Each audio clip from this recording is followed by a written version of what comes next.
nação carnavalesca, um oi especial para minha comunidade azul e branco. Eu sou Ananda Férsula, rainha de bateria da Academia do Samba, e hoje eu estou aqui para te apresentar mais um passo do nosso projeto Escola de Artes e Ofícios do Samba. E hoje, para contar um pouquinho da história do nosso carnaval, eu tenho 3 convidados muito especiais. Eles são Paulo Pedroso, André Miller e Tiago Amorim.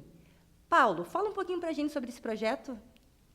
Eu fui convidado, então, para participar do projeto da Academia do Samba e, como representante da Secretaria de Cultura, né, o que hoje estou ocupando como secretário de Cultura, eu venho do Carnaval, né? Eu fui convidado pela Associação das Entidades Carnavalescas para trabalhar com eventos na Associação das Entidades Carnavalescas e dali comecei a trabalhar com o Carnaval.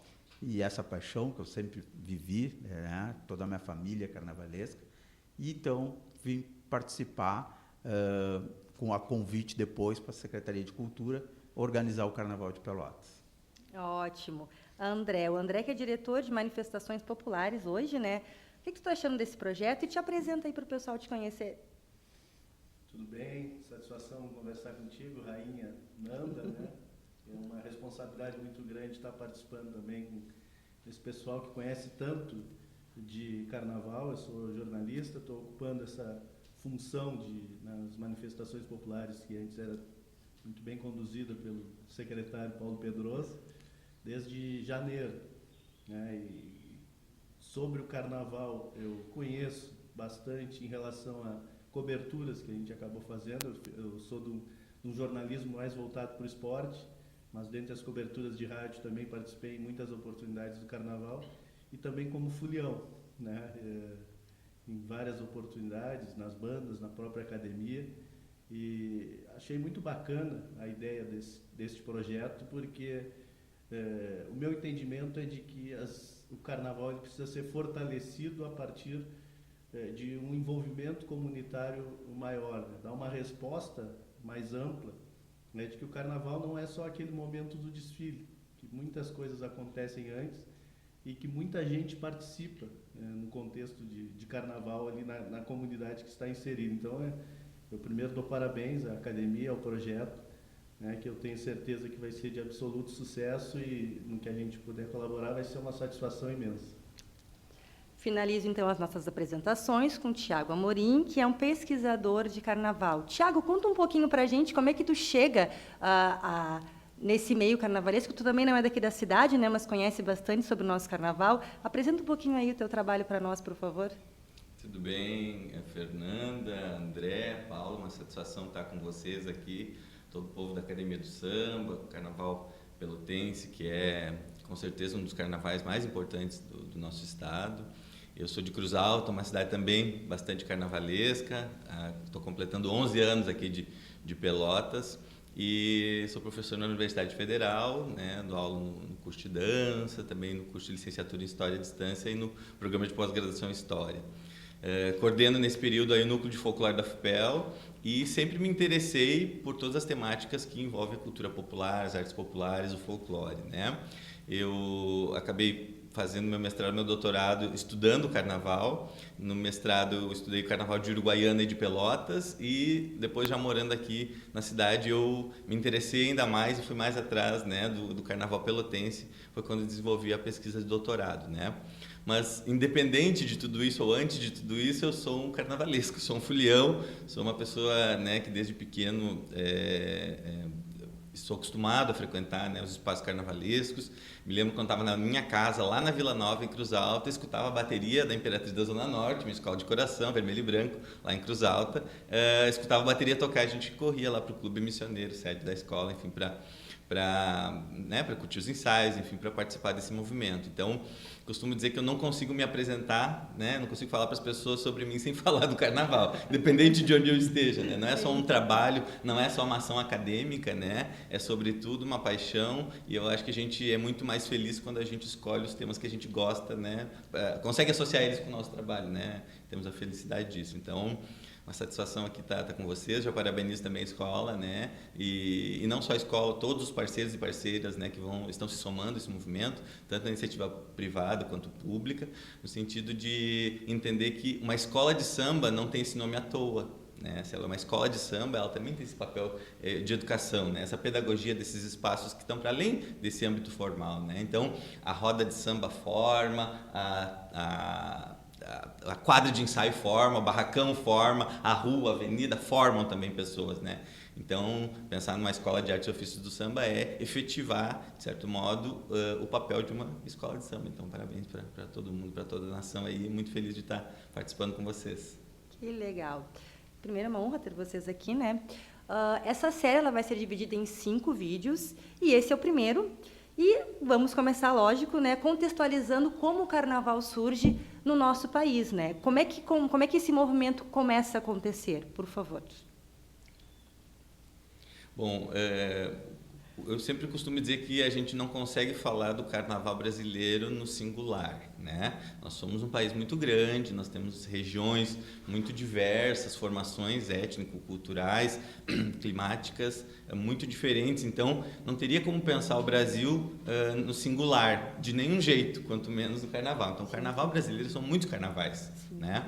Cada lugar do país, cada estado, cada cidade, de repente, tem seus modos de existir culturalmente, em termos de tradições, né, das suas manifestações populares, e com o carnaval isso não é diferente. Então, nós temos muitos carnavais no país. E por conta dessa diferente formação que o país teve, né, também nos diferentes lugares, a gente vai ter essas linguagens carnavalescas, a estética do carnaval também desdobrada de modos diferentes, né? Tanto isso explica, então, porque nós temos o frevo em uma região, temos o Carnaval de Salvador, que é diferente do nosso carnaval aqui, isso se explicaria por isso, então? Exato, com certeza, é um dos grandes fatores, né, de ter diferentes formações, e se a gente for fazer um passeio, por exemplo, só pelas capitais do país, né, no período carnavalesco, ali, o pré-carnavalesco, a gente vai escutar, por exemplo, muitas músicas diferentes, vai ver muitos ritmos diferentes sendo dançados, embora, né, a gente entenda o samba como uma manifestação nacional, algo que tem em todo o país, mas a gente vai encontrar o frevo, o axé, o maracatu, né, outros ritmos de dança e de música aí, que também vão fazer parte desse cenário carnavalesco. E a formação do carnaval brasileiro, ela tem a ver também com as diferentes correntes migratórias e imigratórias que aconteceram, né? Então a gente tanto tem a contribuição dos povos ameríndios, né, dos indígenas que nos diferentes lugares do país, né, a gente às vezes fala todo mundo, né, como se fosse um grupo só, e não são agrupamentos homogêneos, né? Então cada lugar do país a gente tem populações diferentes, enfim, ou que vieram de diferentes lugares. Então a gente tem uma influência ameríndia muito forte também, que se expressa em instrumentos, também, né, uma questão rítmica também, e sobretudo na relação com a natureza, o uso, por exemplo, de penas, plumagens, enfim, então tem uma série de elementos aí que são de origem ameríndia que vão, de certo modo, se somando àquilo que a gente pode pensar que tem a ver com a influência portuguesa, né, especialmente da coroa portuguesa quando veio para o Brasil, no que diz respeito a uma manifestação muito forte lá, que é o entrudo, né, que é uma espécie de evento que celebrava o início, a entrada da primavera, né, o início da primavera. Então o entrudo veio para o Brasil e foi considerado por muitos historiadores uma das primeiras fases, talvez a primeira fase consolidada do nosso carnaval, que foi essa de influência mais portuguesa, mas que ao mesmo tempo já compunha esses outros elementos, né, das diferentes contingentes étnicos. Mas deixei por último para considerar o que eu entendo como mais importante, que é a contribuição afrodescendente, né, negra no carnaval, que transforma o carnaval e faz com que o carnaval seja o que a gente entende hoje esteticamente em termos de organização também, né? Então, se a gente for parar para pensar, nós temos uma primeira fase chamada entrudo, né, digamos assim, tem outra fase que os historiadores chamam de grande carnaval, carnaval veneziano, carnaval burguês, com uma influência europeia muito forte, mas que era sobretudo para os ricos, para a elite branca, né? e depois isso começa a se abrir por uma necessidade popular. Também existem os movimentos pós-abolicionistas que vão, né, as organizações sociais negras que vão contingenciando a sua atuação e vão contribuindo para que a gente chegue numa terceira fase, que é aquela consolidada que a gente chama grande carnaval ou carnaval popular, ou para algum carnaval das escolas de samba. Então, assim, tem muita coisa para falar, né, sobre a história. O Paulo,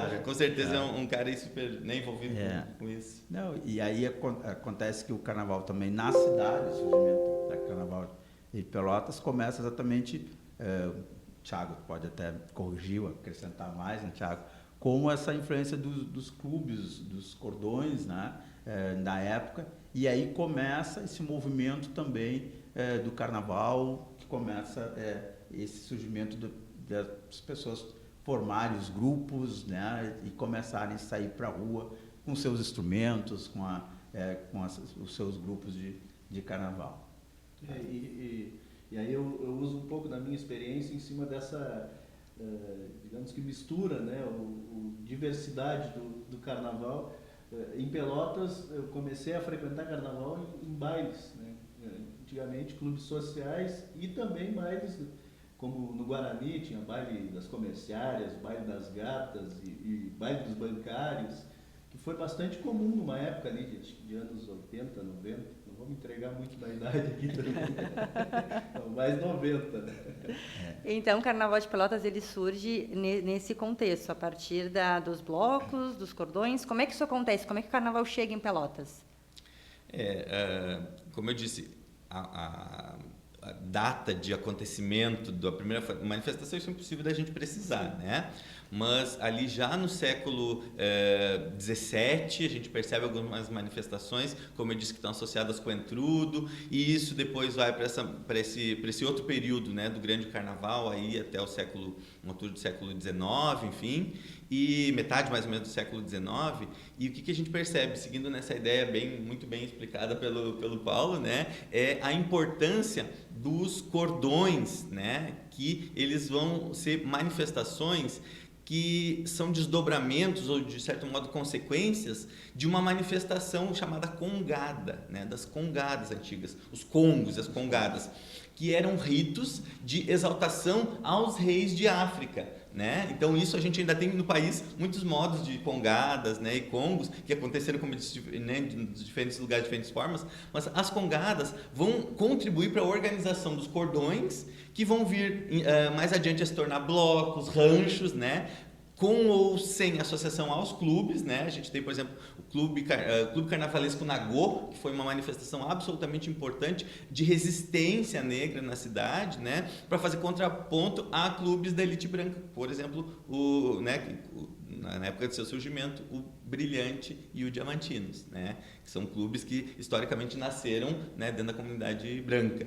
Então, o Clube Nagô ele também acontece como uma resistência, e esse movimento ele sai também dos clubes e dos salões e, sobretudo, ganha as ruas, porque muitas vezes a população negra era impedida de entrar em determinados lugares, né, impedida de frequentar determinados espaços. Então a rua, né, no sentido um pouco mais democrático, embora também a gente sabe que tem toda uma questão de censura, né, mesmo na rua, né, mas essas aglomerações, essas organizações, melhor dizendo, elas passaram a avançar no sentido da sua estrutura, da sua organização e realizar as suas festas, as suas manifestações, e isso vai dando origem depois ao surgimento, por exemplo, dos cortejos, dos cursos, né, dos desfiles, e daí isso vai, digamos assim, criando o primeiro elemento para o surgimento do que a gente vem a chamar hoje as escolas de samba, né? E daí a gente tem aí, especialmente a partir da década de 40, né, que é quando surge a primeira escola de samba